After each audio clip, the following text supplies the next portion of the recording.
नीतीश कुमार जिसके साथ रहेगा बहुमत उसी को होगा। यदि भाजपा में शक्ति रहता कि हम 243 सीट लड़ सकते हैं तो क्या किसी को रखता है? बिहार की सियासत में बांका सांसद गिरधारी यादव का बड़ा धमाका।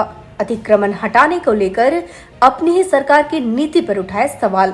कहा पहले अमीरों का घर तोड़ो तब गरीबों पर बुलडोजर चलाओ। और बीजेपी को लेकर कह दी ऐसी बात जिससे सियासी गलियारों में मच गया हड़कंप। क्या बीजेपी बिहार में अकेले दम पर सरकार नहीं बना सकती? सुनिए सांसद का बेबाक बोल। नमस्कार, ब्रेकिंग न्यूज में आपका स्वागत है। अपने बेबाक बयानों के लिए मशहूर बांका सांसद और जदयू नेता गिरिधारी यादव ने चकाई में एक बड़ा बयान दिया है।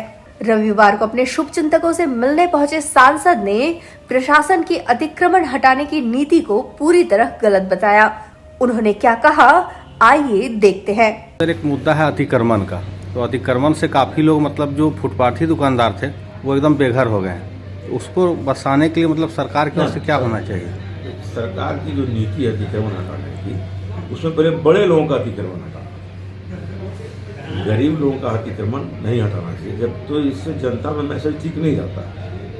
जिस बात को हम कह रहे हैं इसी बात को सम्मान्य मंत्री चिराग पासवान जी भी ने कहा, सम्मान्य मंत्री जीतन मांझी जी ने कहा, हम भी कह रहे हैं पहले बड़े लोगों का अतिक्रमण हटाइए तो गरीब को आपत्ति नहीं होगी, दर्द नहीं होगा। उसको लगता है कि बड़ा लोग का अतिक्रमण रहिए गया, बड़ा बड़ा बिल्डिंग हम जो रोजी रोजगार करते थे झोपड़ी उठा रही है, गलत हुआ।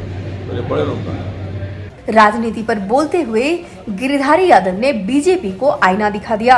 उन्होंने कहा बिहार में नीतीश कुमार जिसके साथ रहेंगे सरकार उसी की बनेगी। देखिए बहुमत क्या होता है सोच समझ। तो बहुमत ये कि नीतीश कुमार जिसके साथ रहेगा बहुमत उसी को होगा। यदि भाजपा में शक्ति रहता कि हम 243 सीट लड़ सकते हैं तो क्या किसी को रखता है? मध्य प्रदेश में किसी को रखा, क्या कहते हैं गुजरात में किसी को रखता है? सिर्फ भाजपा को अकेले उसी स्थिति में नहीं है वो कि 243 सीट लड़ सकता है, इसीलिए नीतीश जी को रखता है। नीतीश जी जब 15 में लालू जी के साथ थे तो बहुमत लालू जी के साथ आया।